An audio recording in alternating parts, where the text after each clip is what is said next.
Hello everyone, आज हम discuss करेंगे फूड सिक्योरिटी इन इंडिया के कुछ इंपॉर्टेंट टॉपिक्स। ये एक रिवीजन पोर्शन का पार्ट है इस चैप्टर के। फूड सिक्योरिटी में सबसे पहले हम देखेंगे मीनिंग क्या होता है फूड सिक्योरिटी का, what is food security, then why food security, इसकी रिक्वायरमेंट क्यों आती है, क्या रीजन है कि फूड जैसी बेसिक चीज को लेकर भी हम इनसिक्योर हैं, या फिर सोसाइटी के कौन से ऐसे पोर्शंस या पार्ट्स हैं जिनको ज्यादा फूड इनसिक्योरिटी फेस करनी पड़ती है, और वो कौन सी सिचुएशंस हैं जहाँ पे ये प्रॉब्लम्स अराइज होने के चांसेस बढ़ जाते हैं। Then what is buffer stock, buffer stock का क्या रोल है, किस तरीके से गवर्नमेंट पीडीएस सिस्टम का यूज करती है बफर स्टॉक को लोगों तक पहुंचाने के लिए। सो ये कुछ इंपॉर्टेंट क्वेश्चंस हैं इस चैप्टर के जिनको हम डिस्कस करेंगे। So let us start our topic with the meaning of food security.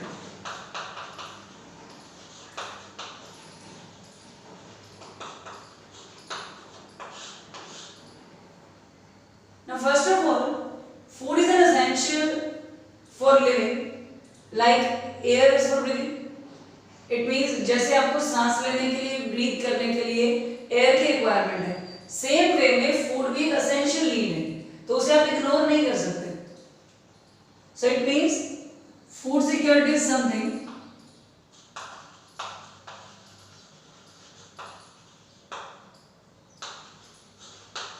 more than getting 2 square meals. It means food security का मीनिंग सिर्फ ये नहीं कि आप 2 टाइम का खाना खा रहे हैं तो आप फूड सिक्योर हैं।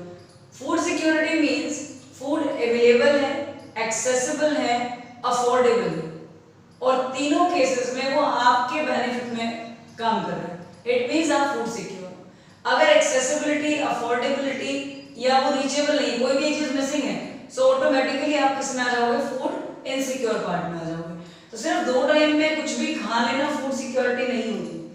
फूड सिक्योरिटी के कुछ डायमेंशंस हैं, उन डायमेंशंस में फर्स्ट डायमेंशन हमारा आता है अवेलेबिलिटी ऑफ फूड।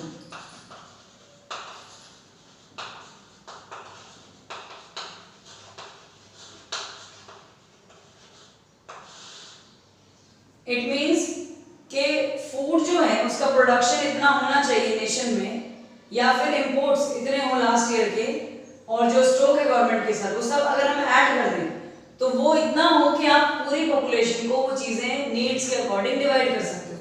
सो उसे हम कहते हैं availability of food. It means production आपका मिला के, इंपोर्ट्स ऐड करके जो विद इन द नेशन हुआ, देन जो हमने दूसरे नेशन से मंगवा लिया, प्लस जो गवर्नमेंट ने अपने स्टॉक में रखा हुआ, इन सभी का एडिशन इक्वल होना चाहिए कंट्री के पॉपुलेशन के डिमांड के। It means that is availability of food. It means उतना फूड अवेलेबल है जितना लोगों की रिक्वायरमेंट्स है, तो हम उन्हें इजीली पूरा कर सकते हैं। सेकेंड थिंग आती है इसमें एक्सेसिबिलिटी।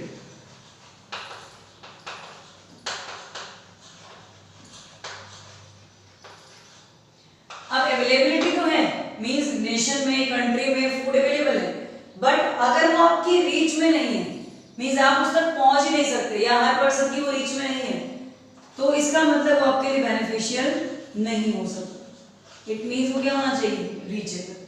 फॉर एग्जांपल, अगर एक चीज कंट्री में तो अवेलेबल है पर आपसे 200 किलोमीटर्स पे है और आपकी बेसिक नीड का पार्ट है, तो इट मींस एक्सेसिबिलिटी नहीं है, वो चीजें आपके नियर बाय नहीं है, आप उनका इजीली यूज नहीं कर सकते हो, या आपके लिए बहुत टफ है उन चीजों तक पहुंचना और उनको यूज कर पाना।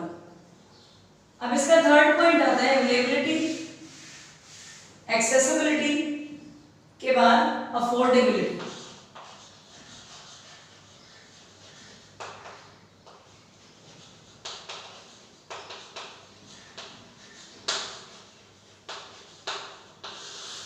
इट मींस अगर आपके पास फूड कंट्री में अवेलेबल भी है, आपकी रीच में भी है, तो थर्ड थिंग क्या आती है, अफोर्डेबिलिटी भी होनी चाहिए।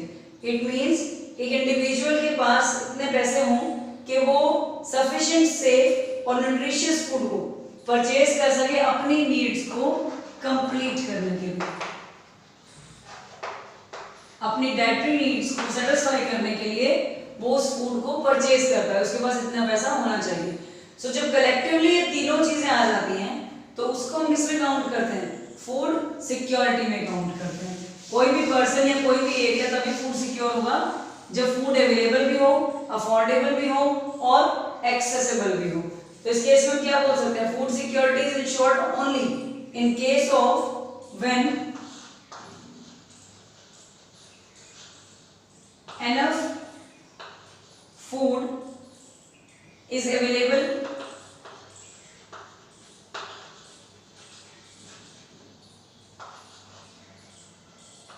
for all the persons। आप कब बोलेंगे कि हम फूड सिक्योर हैं? फर्स्ट चीज क्या होनी चाहिए? जब एनफ फूड अवेलेबल है कंट्री में सभी लोगों की नीड्स को पूरा करने के लिए। Second thing, all persons have the capacity to bye,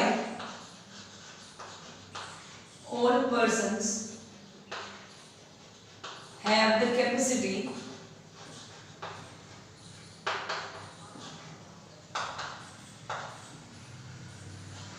to buy food of acceptable quality।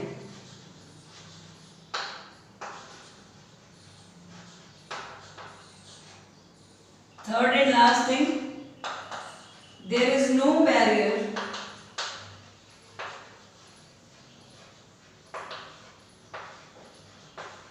on excess of food। It means ये तीन बेसिक चीजें हैं जो इंश्योर करती हैं कि कंट्री में फूड सिक्योरिटी है। फर्स्ट थिंग, फूड अवेलेबल होना चाहिए सभी लोगों के लिए जितनी भी कंट्री की पॉपुलेशन है। सेकेंडली, लोगों की बाइंग कैपेसिटी, परचेजिंग पावर इतनी होनी चाहिए कि वो एक्सेप्टेबल क्वालिटी, इट मीन्स जो उनकी डाइट को कंप्लीट कर सकता है, उनके लिए न्यूट्रिशियस फूड है, उसे वो परचेज कर पाए, इतनी कैपेसिटी उनकी होनी चाहिए, परचेजिंग पावर होनी चाहिए। थर्ड थिंग, कोई बैरियर नहीं होना चाहिए एक्सेसिबिलिटी पे। जैसे मैंने बताया, डिस्टेंस इतना ज्यादा नहीं होना चाहिए बेसिक चीजों के लिए कि आप उन्हें परचेज ही ना कर पाओ। तो इट मीन्स फूड क्या होना चाहिए? Accessible, affordable and available. अब आता है हमारा सेकंड क्वेश्चन,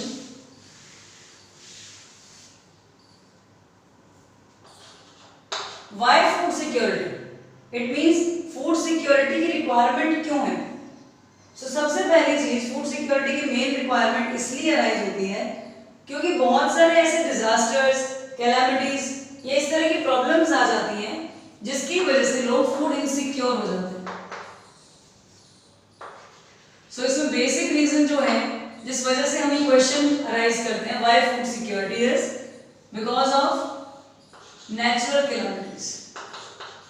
इट मीन्स ऐसी कोई भी प्रॉब्लम हो सकती है जिसकी वजह से एक ऐसा सेक्टर इकोनॉमी का जो पहले ही बहुत ज्यादा हार्डशिप्स में रह रहा है, सरवाइव कर रहा है, उसके लिए प्रॉब्लम्स एकदम से बहुत ज्यादा बढ़ जाती हैं। और सबसे पहले कौन से इश्यूज होते हैं? बेसिक चीजें वो यूज नहीं कर पाता है या उनको वो कंप्लीट नहीं कर पाता है। अब इसमें क्या क्या चीजें हो सकती है? फॉर एग्जाम्पल अर्थक्वेक हो गया,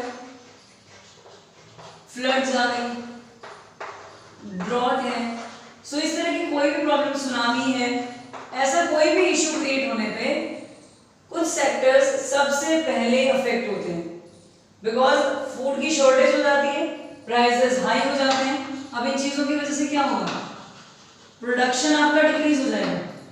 प्रोडक्शन डिक्रीज होने का मीनिंग है shortage of food. It means हमारा फूड सिक्योरिटी का first point, availability of food, वही डिक्रीज हो गया।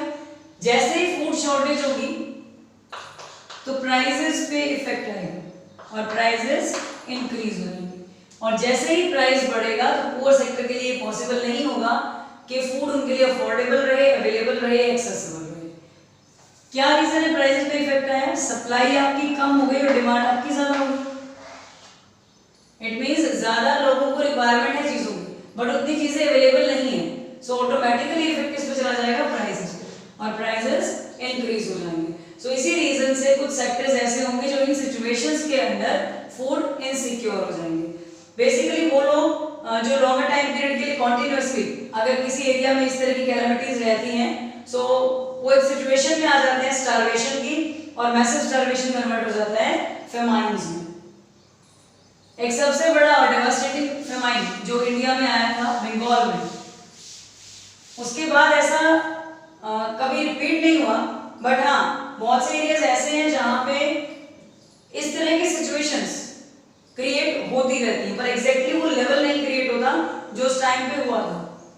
तो अगर हम फेमाइन की बात करते हैं जो बहुत भूखमरी स्प्रेड हो जाना बहुत सारे एरियाज में, हर जगह पे प्रॉब्लम होना, कॉन्टिन्यूसली चलते रहना, तो फेमाइन्स में कन्वर्ट हो जाती है।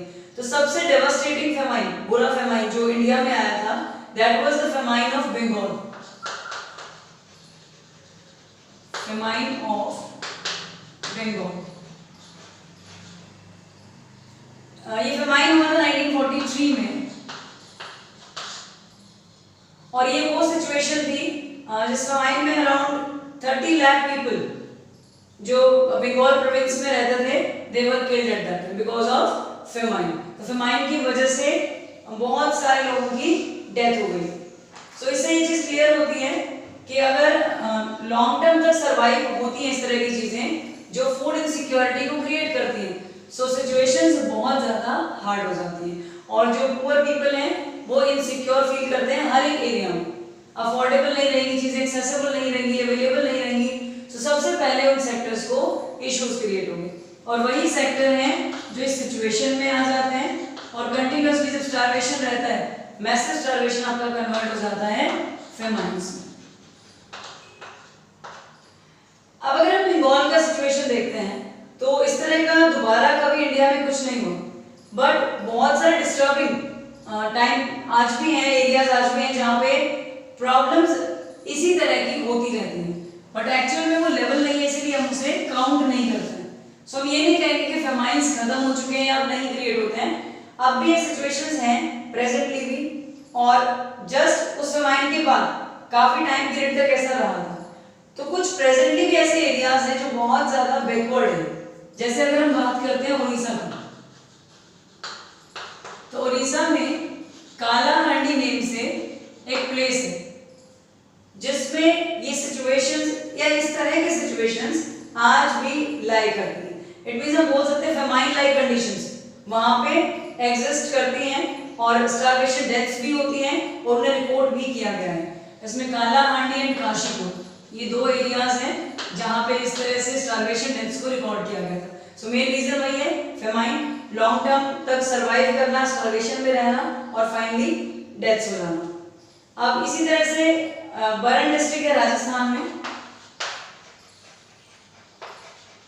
ये वो एरियाज हैं जहां पे फेमाइन लाइक कंडीशंस क्रिएट हो जाती हैं बहुत बार, और हुई हैं, तो ये रिकॉर्ड्स भी हैं district of Rajasthan. Second case, third one is Palamu district of Jharkhand,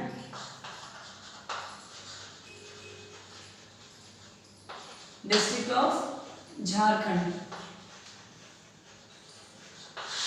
one marks में आ सकता है। ये वो एरियाज है जहां पे प्रेजेंटली भी फूड इनसिक्योरिटी मैक्सिमम टाइम बनी रहती है, स्टारवेशन डेथ्स भी रिकॉर्ड होती हैं। इट मींस ये सिचुएशंस आज भी प्रिवेल कर रही हैं, ऐसा नहीं है कि हम कंप्लीटली इनको रिमूव कर चुके हैं। अब आता है third question, who are food insecure. अभी हमने देखा फूड सिक्योरिटी का मीनिंग क्या है और इसकी नीड क्या है। नीड क्यों है? क्योंकि सिचुएशंस आ रही हैं, तो इन्हें रिमूव करने के लिए, फिनिश करने के लिए रिक्वायरमेंट है कि फूड सिक्योरिटी में वर्क किया जाए। अब थर्ड क्वेश्चन आता है किन लोगों के लिए वर्क करना है, फूड इनसिक्योर कौन है। सो फूड इनसिक्योरिटी बेसिकली हर पार्ट में देखी जाती है, चाहे हम बात करें विलेजेस की या हम बात करें अर्बन एरियाज की। सो किस तरह के लोग हैं जो इन दोनों एरियाज में फूड इनसिक्योर है। अगर हम बात करते हैं रूरल एरियाज की, तो बेसिकली रूरल एरियाज में जितने भी ट्रेडिशनल आर्टिजन्स हैं जिनके पास अपनी लैंड्स नहीं है या किसी भी दूसरे वर्क में एंगेज हैं, ट्रेडिशनल आर्टिजन्स मींस ऐसे आर्टिस्ट जो ट्रेडिशनल वर्क करते हुए हैं, जिनकी रिक्वायरमेंट टाइम के साथ साथ कम होती जा रही है। इसके बाद जो पेटी सेल्फ एम्प्लॉयड हैं, छोटे मोटे काम करते हैं अपने,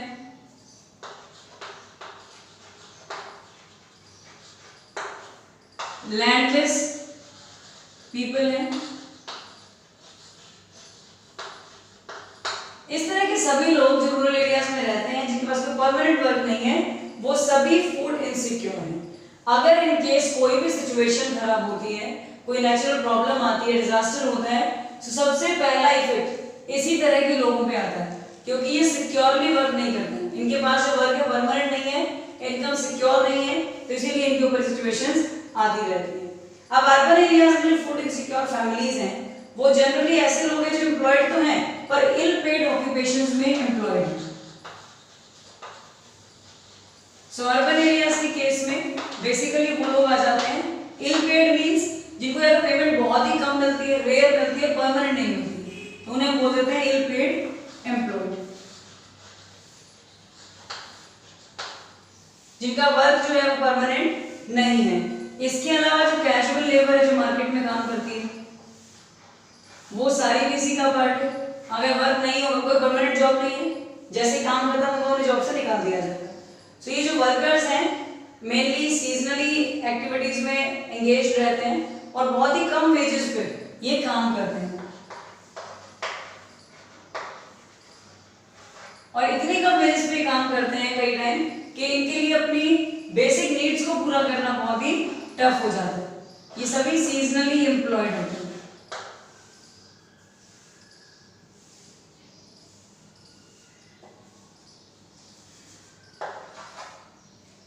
सो ये सिचुएशंस हैं जो ये शो करती हैं that who are food insecure.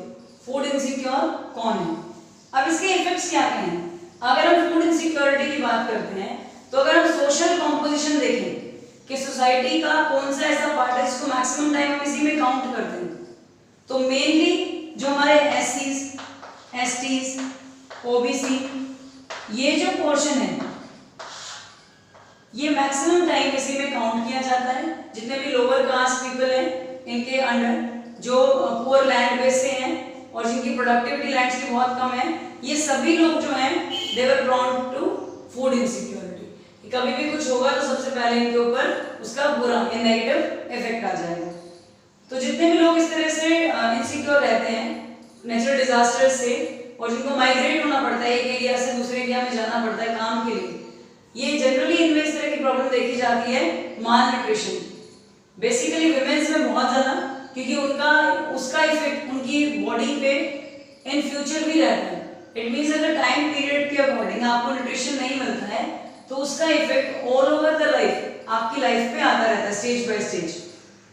Basically अगर हम देखते हैं कि लार्ज प्रोपोर्शन जो प्रेग्नेंट विमेन्स का है, या जो नर्सिंग मदर्स हैं, जो चिल्ड्रन है अंडर द एज ऑफ 5, इन सभी को अगर हम इकट्ठा कर दें तो एक इंपॉर्टेंट सेगमेंट है हमारी पॉपुलेशन का जो फूड इनसिक्योर है, और जिनकी हेल्थ पे इन चीजों का बहुत ज्यादा इफेक्ट आता है। और रीजन यही है कि ये अंडर नरिश्ड फूड कंज्यूम करते हैं, क्वालिटी और क्वांटिटी दोनों में वो लो होता है, और कॉन्टिन्यूसली उस फूड को कंज्यूम करने की वजह से वो फूड इनसिक्योर हो जाते हैं और कॉन्टिन्यूसली उनकी हेल्थ भी डाउन होती रहती है। अब आता है हमारा next point, chronic and seasonal hunger।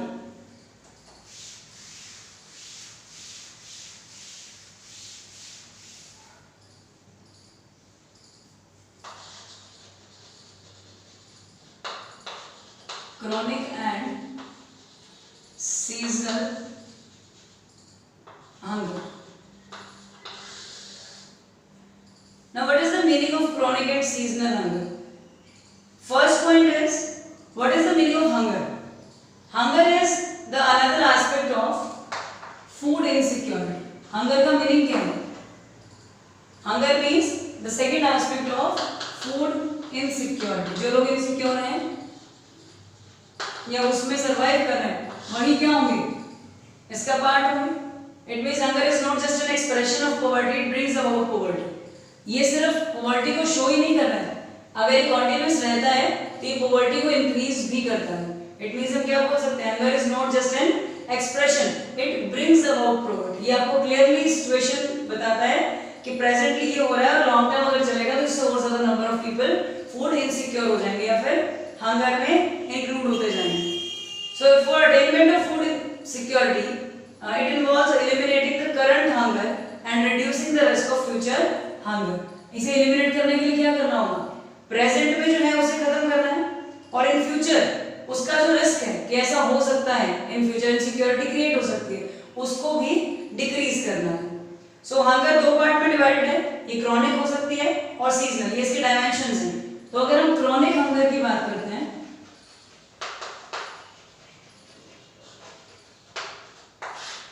so chronic hunger is a consequence means is a result of diets persistently inadequate in terms of quantity or quality। it means जब continuously आप एक डाइट को कम कंज्यूम करते हो, चाहे वो quality wise कम है या फिर वो क्वांटिटी वाइज कम है, और कंटिन्यूअसली आप उसी डाइट को परसिस्टेंटली लेते जा रहे हो लॉन्ग टाइम पीरियड के लिए, तो फाइनली वो क्या रिजल्ट करती है, वो क्रॉनिक हंगर में कन्वर्ट हो जाती है जब लॉन्ग टर्म तक ये चीज होती है।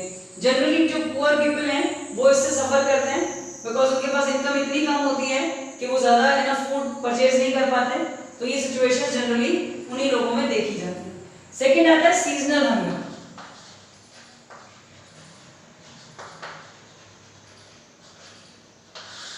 Now what is the meaning of seasonal hunger? Name से आपको क्या क्लियर होगा? It is related with the cycles of food growing and harvesting।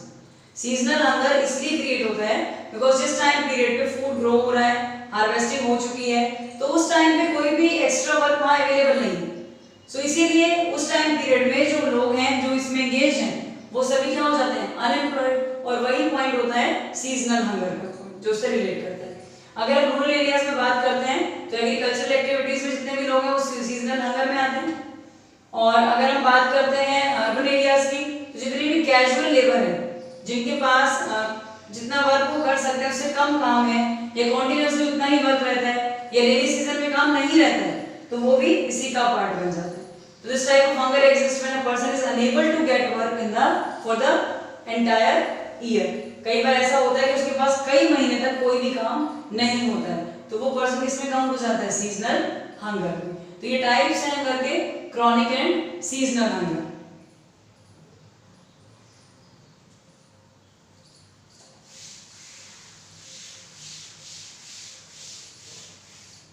अब आते हैं हमारे पास next point, what is buffer stock. इससे पहले हम थोड़ा सा टॉपिक देखते हैं ग्रीन रेवोल्यूशन।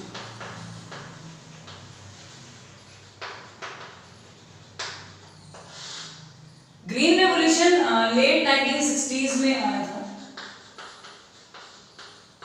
बेसिकली हम बोल सकते हैं अराउंड 1967 में आया था। इसको इंट्रोड्यूस करने का रीजन क्या था, रेवोल्यूशन ऑटोमेटिकली इंट्रोड्यूस किया गया, प्री प्लान्ड था कि किस लिए इसको किया जा रहा है। उस टाइम पीरियड में आफ्टर इंडिपेंडेंस का जो टाइम था, इंडिया एक ऐसे स्टेज पे था जहां पॉपुलेशन बहुत ही ज्यादा, जिसे कंट्रोल करना बहुत टफ था, और फूड इनसिक्योरिटी भी उतनी ही ज्यादा, उसे कंट्रोल करना भी बहुत टफ था। सो एकदम से प्रोडक्शन को इंक्रीज नहीं कर पाने की वजह से इंडिया जैसा नेशन जो इतनी बड़े एरिया में फैला हुआ है, इतना ज्योग्राफिकल एरिया है, पॉपुलेशन इतनी ज्यादा है, वो दूसरे नेशंस पे डिपेंडेंट हो गया था। इट मींस हमारी डिपेंडेंसी इंपोर्ट पे ज्यादा हो गई थी फूड के लिए। इट मींस ये एक बहुत ही बुरा इंडिकेटर है किसी भी नेशन के लिए कि वो अपनी फूड नीड्स को भी कंप्लीट नहीं कर पा रहा। तो इसी सिचुएशन से इंडिया को बाहर निकालने के लिए एक प्लानिंग की गई, और वही प्लानिंग थी ग्रीन रेवोल्यूशन, जिसे इंडिया में इंट्रोड्यूस किया गया था। इस सिचुएशन में ग्रीन रेवोल्यूशन को लाने का मोटिव था जो हमारी स्टेपल क्रॉप्स हैं, जैसे बेसिकली इंडिया में ज्यादा क्या यूज होता है, व्हीट एंड राइस। अगर हम नॉर्थ रीजन की बात करते हैं तो व्हीट, साउथ की बात करते हैं तो राइस। इन दोनों चीजों का प्रोडक्शन इतना इंक्रीज किया जा सके, क्योंकि सेम पीस ऑफ लैंड एक फिक्स फैक्टर है, उसको आप चेंज नहीं कर सकते, बाउंड्रीज आपकी फिक्स हैं, ज्योग्राफिकल एरिया फिक्स है। तो हम सिर्फ क्या कर सकते हैं, प्रेजेंट फैक्टर्स का मैक्सिमम और प्रॉपर यूटिलाइजेशन कर सकते हैं। तो वही यूटिलाइजेशन करने के लिए व्हीट राइस पे फोकस किया गया, ताकि जो इंपोर्ट्स पे हम डिपेंडेंट है वो डिक्रीज हो जाए और इंडिया सेल्फ सफिशिएंट बन जाए अपने फूड स्टॉक्स में। सो इसी रीजन से ग्रीन रेवोल्यूशन को इंट्रोड्यूस किया गया, जिसके अकॉर्डिंग व्हीट एंड राइस का प्रोडक्शन बहुत ही ज्यादा बढ़ गया था। उस टाइम पीरियड में जो हमारे पीएम थे इंडिया की, इंदिरा गांधी, उन्होंने ऑफिशियली ये रिकॉर्ड भी किया कि ग्रीन रेवोल्यूशन की वजह से बहुत ही ज्यादा जंप्स हमने देखे थे, जो बेनिफिशियल जंप्स थे वो हमने उस टाइम पे फील किए थे बेसिकली इन एरियाज में। इसके बाद एक और रेवोल्यूशन लाया गया, व्हीट रेवोल्यूशन, जिसे नेम दे दिया गया इसको 1968 में जुलाई में। इसकी वजह से जो व्हीट थी वो राइस थी, उनका प्रोडक्शन कॉन्टिन्यूसली इंक्रीज हुआ। Highest rate of growth in चीजों का यूपी, पंजाब, हरियाणा इन पोर्शंस में देखा गया।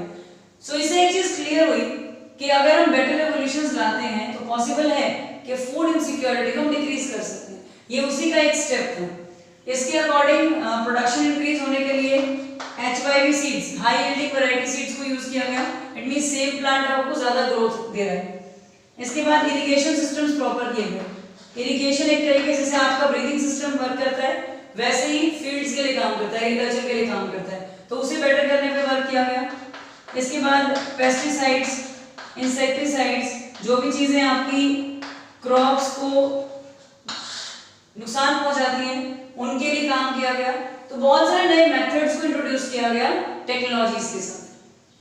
So it means automatically green revolution का मेन मोटो यही था कि जो फूड इनसिक्योरिटी है, जो डिपेंडेंसी है इंपोर्ट्स पे फूड के लिए, उसको कन्वर्ट किया जा सके इंडिया की सेल्फ सफिशिएंसी में, जिसमें इंडिया अपनी पूरी पॉपुलेशन को इजीली वो चीजें प्रोवाइड करवा सके जो उनको रिक्वायर्ड है।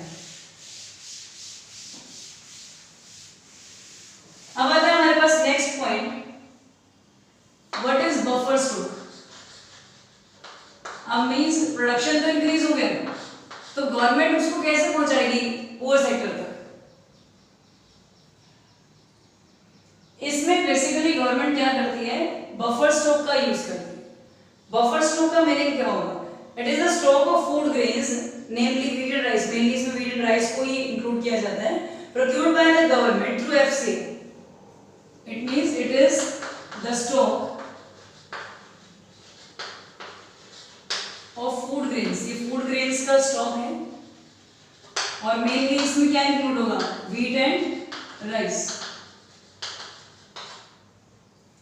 It is the stock of food grains procured by